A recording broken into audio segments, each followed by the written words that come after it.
ওয়ালাইকুম সালাম। দেখা যাচ্ছে? জি ম্যাম। ওকে। আমরা ডায়াবেটিস mellitus শুরু করছিলাম এবং আম, গত ক্লাসে বেশ সময় নিয়ে আমরা ডায়াগনোসিস গুলা পড়ছিলাম। আজকে আমরা মানে রিমেইনিং কিছু টুকিটাকি জিনিসগুলো আছে সেগুলা পড়ে শেষ করে দিব। তো এর আগে আমি যেগুলা আগে পড়ছিলাম সেগুলো তোমরা কতটুকু পড়ছো সেটা বলো। বলো তো, একজন আমাকে বলো। যে পারো রেপিডলি আনসার দিবা, কারণ হচ্ছে আমি আজকে শেষ করতে চাচ্ছি সেই কারণে। ডায়াবেটিস mellitus এর ডেফিনেশনটা কেউ একজন বলো তো।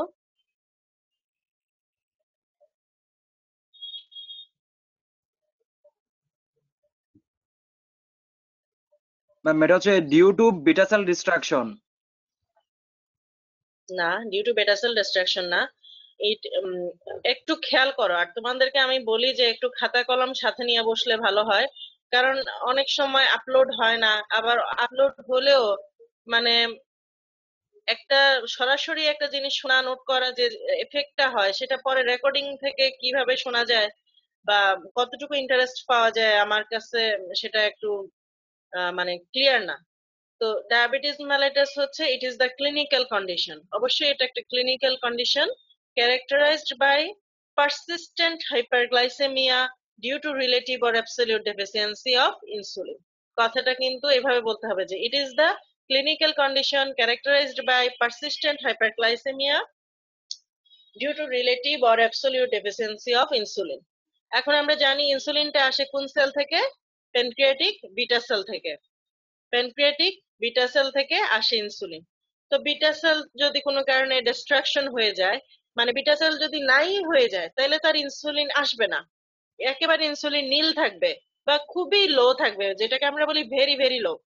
তো সেই কন্ডিশনে যখন অ্যাবসলিউট ইনসুলিন ডেফিসিয়েন্সি হয় তখন ডেভেলপ করে হচ্ছে টাইপ 1 ডায়াবেটিস mellitus। আর যখন দেখা যায় ইনসুলিন আছে কিন্তু সে তার টার্গেট সেলে কাজ করতে পারতেছে না ডিউ টু ইনসুলিন রেজিস্ট্যান্স, তখন ডেভেলপ করে হচ্ছে টাইপ 2 ডায়াবেটিস mellitus। তো আমরা বলতেছিলাম ডায়াবেটিস mellitus এর ডেফিনিশন এটা হচ্ছে it is the clinical condition characterised by persistent hyperglycaemia due to relative or absolute deficiency of insulin.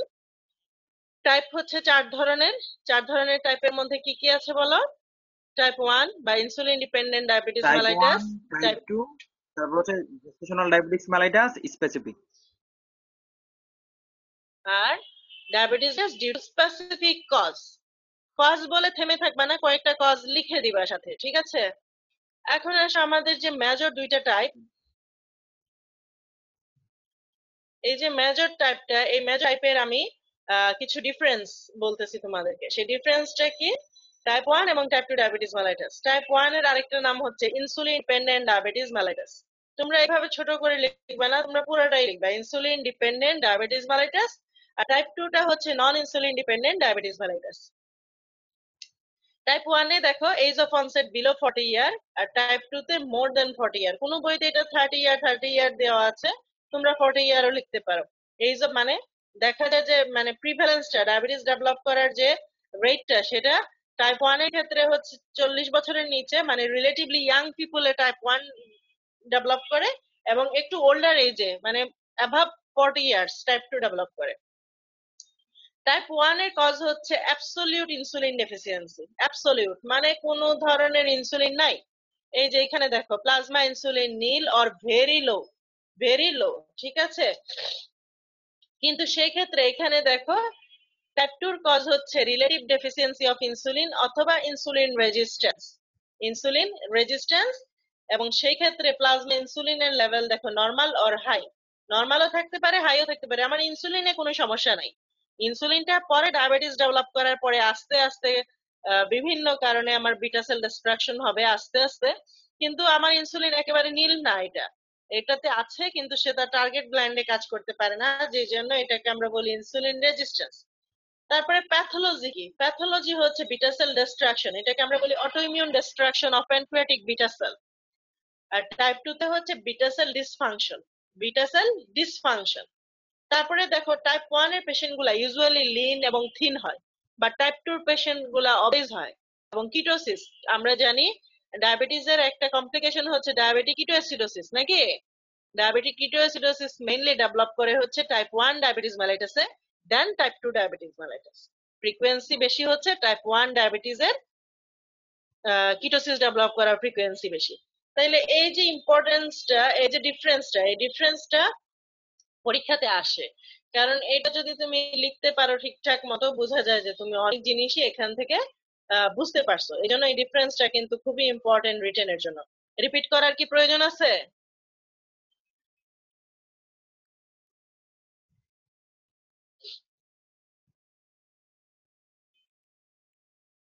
কথা বলবা, কথা না বললে তো আর আমি ধরো নো ম্যাম। বুঝবো কিভাবে যে তোমাদের সমস্যা কোথায় বা কি চাচ্ছ তোমরা। তারপরে আসে insulin resistance. It's an also very important written viva question. Insulin resistance কি জিনিস? Insulin resistance is the reduced ability of target tissue to respond properly to insulin to show the metabolic effect of insulin. আমরা জানি insulin pancreatic beta cell থেকে release হয়। এটা কি ধরনের hormone বলো তো? স্টেরয়েড হরমোন আর প্রোটিন হরমোন আর polypeptide hormone, এটা কি ধরনের হরমোন?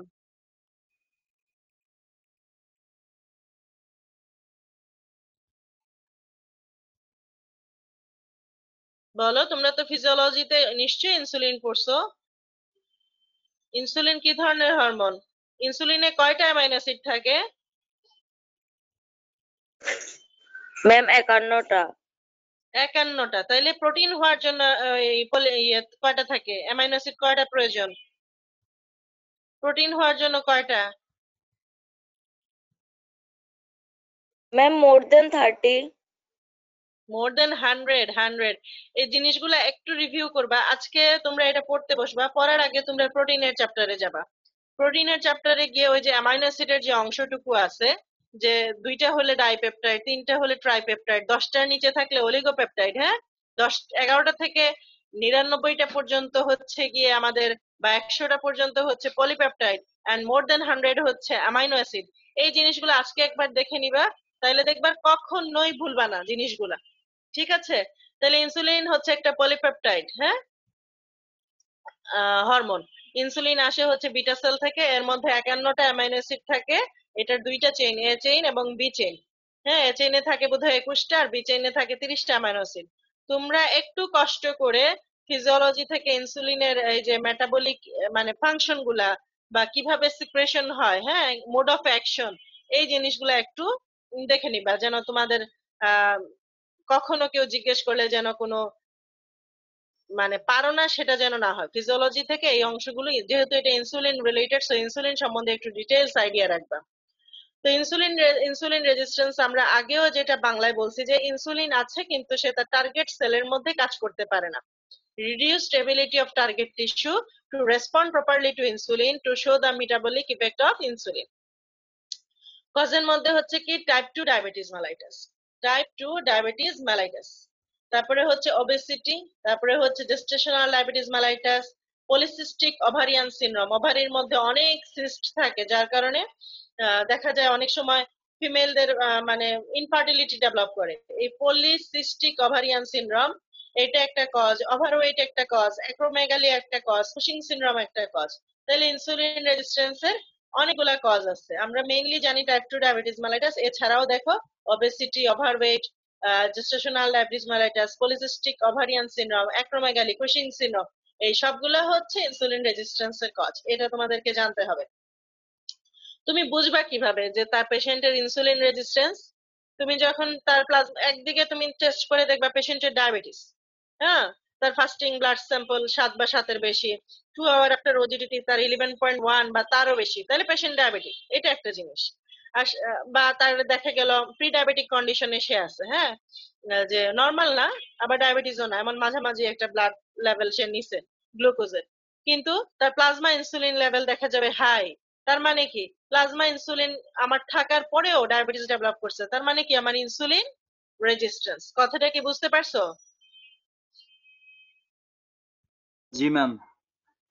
দুইটা Yes, টেস্ট ma'am. করবো এখানে আমরা, দুইটা টেস্ট করবো। একটা হচ্ছে পেশেন্ট ডায়াবেটিক কিনা সেটা দেখবো বাই ফাস্টিং ব্লাড গ্লুকোজ, অথবা যেটা বলে ওজিটিটি বা HbA1c, পেশেন্ট ডায়াবেটিক হবে। এখন আমি বুঝবো কিভাবে যে তার ইনসুলিন রেজিস্ট্যান্স ডেভেলপ করছে? সেই ক্ষেত্রে আমার প্লাজমা ইনসুলিন করতে হবে। প্লাজমা ইনসুলিন যদি দেখা যায় যে বেশি আছে, হ্যাঁ নর্মাল আছে বা নর্মালের চেয়ে বেশি আছে, তাইলে তো তার ইনসুলিনে কোনো সমস্যা নাই, তারপরেও তার ডায়াবেটিস ডেভেলপ করছে। তার মানে এটা হচ্ছে ইনসুলিন রেজিস্ট্যান্স, ইনসুলিন তার টার্গেট টিস্যুতে কাজ করতে পারতেছে না। আর আরেকটা জিনিস তোমরা জানো কিনা আমি জানি না, ইনসুলিন হচ্ছে অ্যানাবলিক হরমোন। ইনসুলিনের কোনো ক্যাটাবলিক রোল নাই, সে প্রত্যেকটা জিনিস তৈরি করে, জেনেসিস করে। এটা হচ্ছে একটা অ্যানাবলিক হরমোন, মনে থাকবে তো। Insulin is an anabolic hormone. Say gluconeogenesis করে। তারপরে ধরো সে ইয়ে করে, গ্লাইকোজেনেসিস করে, তারপরে সে লাইপোজেনেসিস করে, সে প্রোটিন সিনথেসিস করে, মানে যত সিনথেসিস আছে সে করে। তার কোনো ক্যাটাবলিক রোল নাই, এই জিনিসটা মনে রাখবে নর্মাল ক্ষেত্রে। তারপরে আসে আমরা গত ক্লাসে আরেকটা জিনিস পড়ছিলাম, oral glucose tolerance test. Oral glucose tolerance test, it is the diagnostic test of diabetes mellitus. এখন তো সবগুলা দিয়েই করা যায়, কিন্তু আগে বলা হতো যে এই ওজিটিটিটা দিয়েই মেইনলি করা হয়, ডায়াগনোসিস করা হয়। তো ওজিটিটি আমরা কাদের করব, কাদের ক্ষেত্রে আমরা ওজিটিটি করব? ওজিটিটি করব মেইনলি যাদের অলরেডি প্রি ডায়াবেটিস আছে। আমি জানি যে তাদের প্রি ডায়াবেটিস আছে, এরা মানে ধরো একটা স্ক্রিনিং এ আসলো তোমার কাছে বা চেক আপে আসলো, তখন তুমি দেখবা বছরে একবার বা 6 মাস পরে পরে একবার যে তার দেখা গেল ডায়াবেটিস ডেভেলপ করছে কিনা। সো তাদের ক্ষেত্রে আমি ওজিটিটি করব। ও প্রি ডায়াবেটিস হচ্ছে আইএফজি আইজিটি যারা, তাদেরকে আমরা বলি প্রি ডায়াবেটিস। তারপরে ধরো হঠাৎ করে আমি কাউকে সাসপেক্ট করে ওজিটিটি করলাম, করার পরে দেখা গেল না তার ডায়াবেটিসও না, সে নর্মালও না, সে প্রি ডায়াবেটিস। তাহলে এইসব ক্ষেত্রে diagnosis of pre diabetic patient আমরা ওজিটিটি করি। তারপরে জিডিএম ডায়াগনোসিস করার জন্য করি। তারপরে হচ্ছে অবেস পেশেন্টদের ক্ষেত্রে এবং ডিসলিপিডেমিয়া যেসব পেশেন্টদের থাকে তাদের ক্ষেত্রে ডায়াবেটিস মেলাইটাস ডেভেলপ করার খুব একটা টেন্ডেন্সি থাকে। সো এইসব পেশেন্টদের ক্ষেত্রে আমরা ওজিটিটি করব।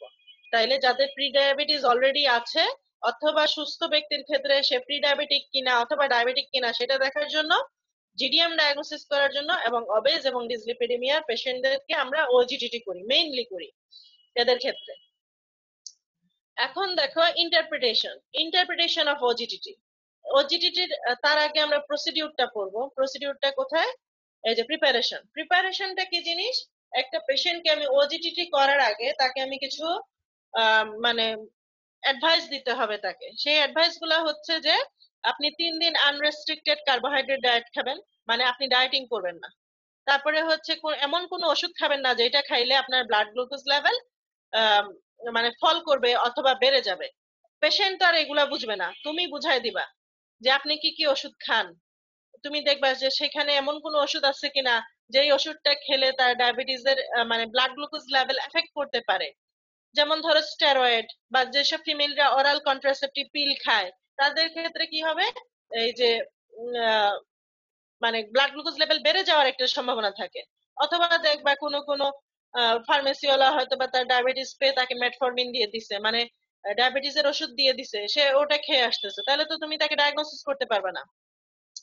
এই জন্য তুমি চেক করবা যে সে কি কি ওষুধ খায় এবং তাকে অ্যাডভাইস করে দিবা যে আপনি এই ওষুধগুলা খাইতে পারবেন না। তারপরে তুমি তাকে বলবা যে আসার আগে আপনি কোনো এক্সারসাইজ করে আসবেন না। তারপরে আপনাকে 8 ঘন্টা খালি পেটে থাকতে হবে, রাতের 12টা বাজে আপনি শেষ খাবার খাবেন, সকাল 8টায় এসে ব্লাড দিবেন। এইভাবে তুমি তাকে কাউন্সিলিং করে তুমি তাকে পাঠাবা। এটা হচ্ছে প্রিপারেশন। তারপর প্রসিডিউরটা কি? সকাল 8টা বাজে সে তোমার কাছে আসবে, আসার পরে তুমি তার কাছ থেকে ফাস্টিং ব্লাড স্যাম্পল নিবা। ফাস্টিং ব্লাড স্যাম্পল, হ্যাঁ, ফাস্টিং ব্লাড নিবা তুমি তার কাছ থেকে। ফাস্টিং ব্লাড নিয়ে তারপরে তুমি তাকে কি করবা? তুমি তাকে হচ্ছে ইয়ে দিবা, ওই যে 75 গ্রাম গ্লুকোজ দিবা 300 ml ওয়াটারের মধ্যে, যে এটা আপনি 5 মিনিট ধরে খাবেন। কেন ঢকঢক করে এসে একবারে খেয়ে ফেলবে না? কারণ হঠাৎ করে ইনসুলিন খেলে তখন প্যানক্রিয়াস কি করবে, খুব বোলাস ডোজে ইনসুলিন রিলিজ করবে। সেই কারণে প্যানক্রিয়াসকে অ্যাডজাস্টমেন্টের জন্য আমরা একটা টাইম দিয়ে আমরা বলবো যে আপনি 5 মিনিট এই গ্লুকোজ সলিউশনটা খাবেন। তার 2 ঘন্টা পরে আমরা পেশেন্ট থেকে আবার একটা ব্লাড নিব। ঠিক আছে, বুঝতে পারতেছো তো? প্রথমে খালি পেটে একটা নিব, সাথে সাথে আমরা তাকে 75 গ্রাম গ্লুকোজ 300 ml পানির মধ্যে 5 মিনিট ধরে খাওয়াবো। এই কথাটা কিন্তু বলতে হবে। আমার কথাগুলা খেয়াল করো। পড়াশোনা কিন্তু সব বইতেই আছে, তোমরা যে বই পড়ো সেটাতেও আছে, এবিসি তেও আছে বা অন্যান্য বইতেও আছে।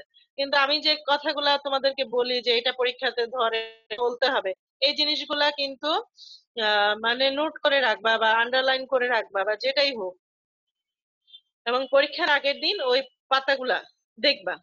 পুরা লেকচার কপি করার তো কোনো প্রয়োজন নাই, তোমার টিচার যেটা বলতেছে যে এটা জরুরি ওইটা ইম্পর্টেন্ট, এই জিনিসগুলা নোট রাখবা যে এই টপিকস থেকে এটা আমাকে পড়তেই হবে, এইভাবে আমাকে বলতে হবে। তাইলে আমরা কি করব যে 300 ml ওয়াটার 300 ml ওয়াটারের মধ্যে 75 গ্রাম গ্লুকোজ গুলে তাকে 5 মিনিট ধরে খাওয়াবো। তার 2 ঘন্টা পরে আমরা পেশেন্ট থেকে আরেকটা ব্লাড স্যাম্পল নেব। ঠিক আছে, এখন আমি ইন্টারপ্রিটেট কিভাবে করব যে পেশেন্ট কি। প্রথমে আসো ফাস্টিং, আমরা যে ফাস্টিং ব্লাড স্যাম্পল নিয়েছিলাম পেশেন্ট থেকে, হ্যাঁ, সেই ফাস্টিং ব্লাড গ্লুকোজটা যদি হয় মোর দ্যান অর ইকুয়াল 7, তাহলে পেশেন্ট হচ্ছে কি ডায়াবেটিস পেশেন্ট। মনে আছে তো আমরা যে ডায়াগনোসিস গুলা পড়াইছিলাম, মনে মনে আছে না? জি ম্যাম। জি বলছিলাম ম্যাম। যে লিখে পড়া টেবিলের সামনে ঝুলাবা। ওকে, প্রথমে আমরা ফাস্টিং যেটা সেটার ইন্টারপ্রিটেশন করতেছি। যদি 3 থেকে 5.5 থাকে তাইলে এটা হচ্ছে নরমাল। যদি 5.6 থেকে 6.9 থাকে তাইলে হচ্ছে impaired fasting glucose, impaired fasting glucose. আর যদি দেখা যায় মোর দ্যান অর ইকুয়াল 7 হয় তাহলে পেশেন্ট হচ্ছে ডায়াবেটিক।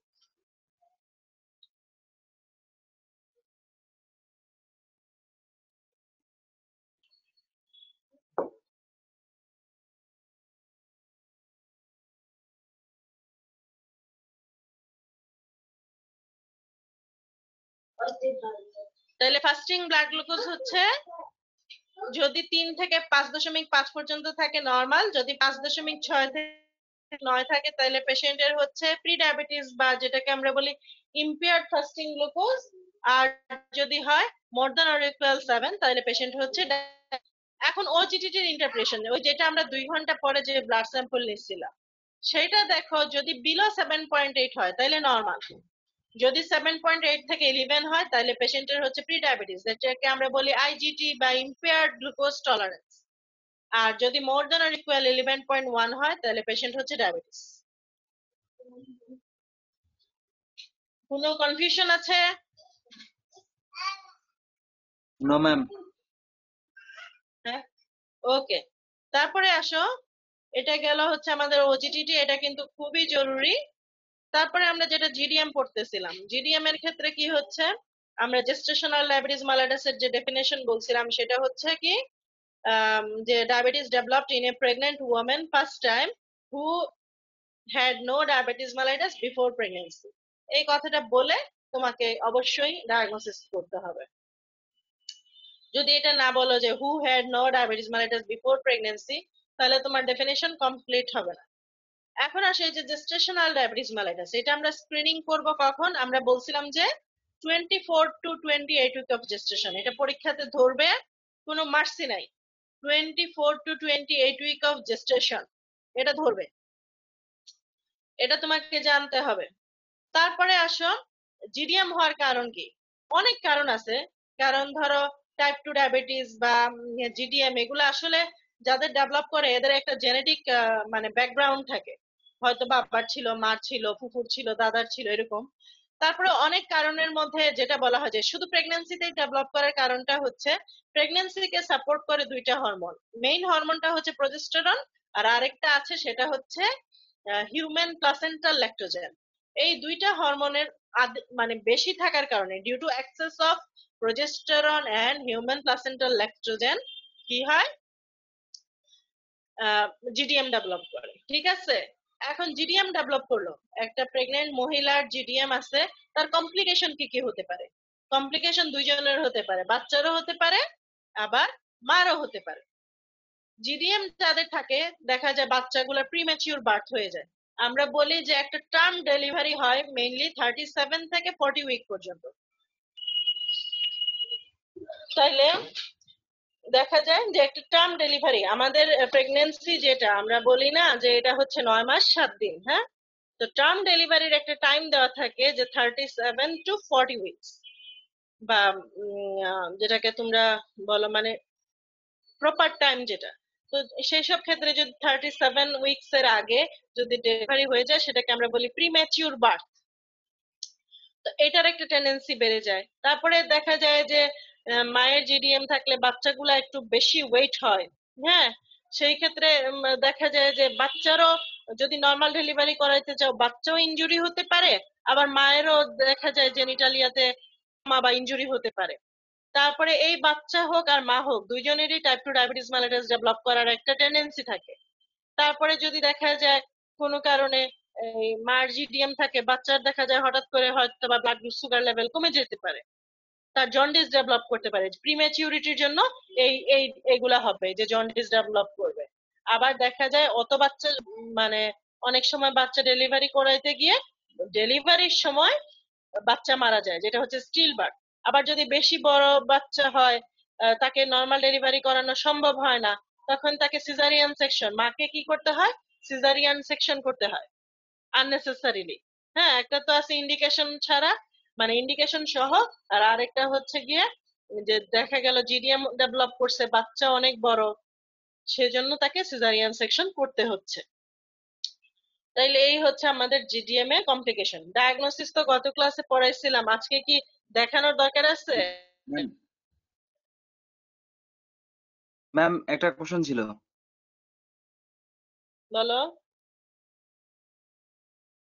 ম্যাম, জেস্টেশনাল ডায়াবেটিস এর ক্ষেত্রে যে মানে মাদারের কি হচ্ছে ম্যাম, হুম, আলাদা স্পেসিফিক কোনো মানে হচ্ছে যে নর্মাল ডায়াবেটিস পেশেন্টের যে সিমটমস গুলো থাকে ওইগুলোই থাকবে? বুঝি নাই, আবার বলো। মায়ের ক্ষেত্রে কি হবে? ম্যাম, মায়ের কি মানে কোনো স্পেশাল কোনো সিমটম থাকবে কিনা এই জেস্টেশনাল ডায়াবেটিসটা যদি ডেভেলপ করে? হ্যাঁ হ্যাঁ, ডায়াবেটিস ডায়াবেটিস তো ডায়াবেটিস, নাম দিছে আর কি জেস্টেশনাল ডায়াবেটিস মেলাইটাস, তার তো সব সিমটমই থাকবে। তার ব্লাড গ্লুকোজ লেভেল বেড়ে যাবে, তার polyuria, polydipsia, polyphagia, weight loss সবই হবে। এবং সাথে দেখা যাবে প্রেগন্যান্সিতে কমপ্লিকেশন ডেভেলপ করবে। তুমি যদি তার ব্লাড গ্লুকোজ লেভেল মেনটেন করতে না পারো, প্রেগন্যান্সিতে এই কমপ্লিকেশন ডেভেলপ করবে।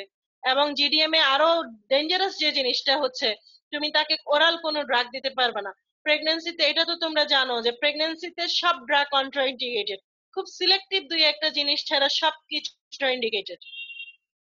অ্যান্টিবায়োটিক দেওয়া যায় না, শুধুমাত্র ওই যে সেফালোস্পোরিন গ্রুপের ড্রাগ গুলা ছাড়া কোনো অ্যান্টিবায়োটিক দেওয়া যায় না। তাও মানে বাধ্য হয়ে ডাক্তাররা দেয়। নাপা, মানে যেটাকে তোমরা প্যারাসিটামল বলো, এই প্যারাসিটামল বা খুবই মানে সিলেক্টিভ কিছু ওষুধ মাকে খাওয়ানো যায়। তুমি তাকে কোনো ওষুধ দিতে পারবে না। এই ক্ষেত্রে এই পেশেন্টের ট্রিটমেন্ট কি হবে? তাহলে তোমাকে ইনসুলিন দিতে হবে। ইনসুলিন কিভাবে দেয় তোমরা তো দেখছো, তোমাদের আত্মীয় স্বজন আছে, দাদা দাদি আছে, বাবা মা আছে যাদের ডায়াবেটিস। দেখ, ইনসুলিন তো পুশ করে দিতে হয় নাকি, ইনজেক্ট ইনজেক্ট করতে হয়। সো তার তো ডায়াবেটিসই, তার ওই ডায়াবেটিস এর সবকিছুই থাকবে, শুধু প্রেগন্যান্সিতে ডেভেলপ করছে, যার জন্য এটার নাম হচ্ছে জেস্টেশনাল ডায়াবেটিস মেলাইটাস। ঠিক আছে, আর এটা আমরা রুটিনলি দেখা যায় 24 to 28 উইক অফ জেস্টেশনে এটা আমরা একটা স্ক্রিনিং করব। তারপরে আসো, আমরা যখন ডায়াবেটিস এর ডায়াগনোসিস করছি তখন দেখা গেছে আমরা HbA1c বা হিমোগ্লোবিন A1c একটা কথা বলছি, বলছি না? জি এই ম্যাম, হিমোগ্লোবিন বলছিলেন। A1c টা কি জিনিস? হিমোগ্লোবিনটা আমরা জানি হিমোগ্লোবিন হচ্ছে একটা টার্সিয়ারি মানে কোয়াটারনারি স্ট্রাকচার অফ প্রোটিন, যেটার মধ্যে কয়টা পলিপেপটাইড চেইন থাকে হিমোগ্লোবিনে?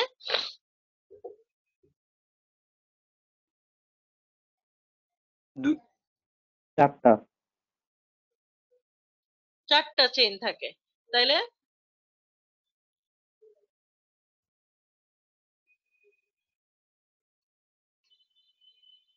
এই 4টা চেইনের মধ্যে দেখো 2টা আলফা চেইন থাকে আর 2টা বিটা চেইন থাকে।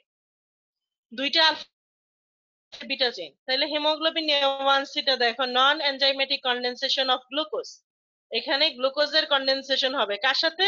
With the beta globin chain of adult haemoglobin. হিমোগ্লোবিনের আবার টাইপ আছে নাকি, হিমোগ্লোবিন A, হিমোগ্লোবিন A2 আর হিমোগ্লোবিন F। তো হিমোগ্লোবিন এ যেটা, এটাকে আমরা বলি অ্যাডাল্ট হিমোগ্লোবিন। ওই হিমোগ্লোবিন এর বিটা বিটা গ্লোবিন চেইনের সাথে গ্লুকোজের যে কন্ডেনসেশন, সেটাকে বলা হয় হিমোগ্লোবিন A1c। ঠিক আছে?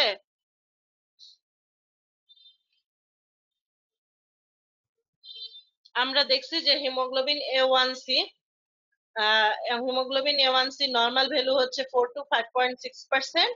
যদি ইয়ে হয় 5.7 থেকে 6.4 হয় তাহলে সেটা হচ্ছে প্রি ডায়াবেটিস, আর মোর দেন 6.5% হলে ডায়াবেটিস মেলাইটাস।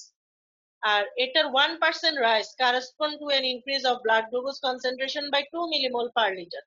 1% যদি রাইজ করে তাহলে বলা হয় যে ব্লাড গ্লুকোজ লেভেল 2 মিলিমোল করে বাড়ে, 2 মিলিমোল পার লিটার করে বাড়ে। ঠিক আছে। আর আরেকটা জিনিস আমি বলি, হিমোগ্লোবিন থাকে কোথায়? আরবিসি এর মধ্যে না? আরবিসি লাইফ স্প্যান কতদিন?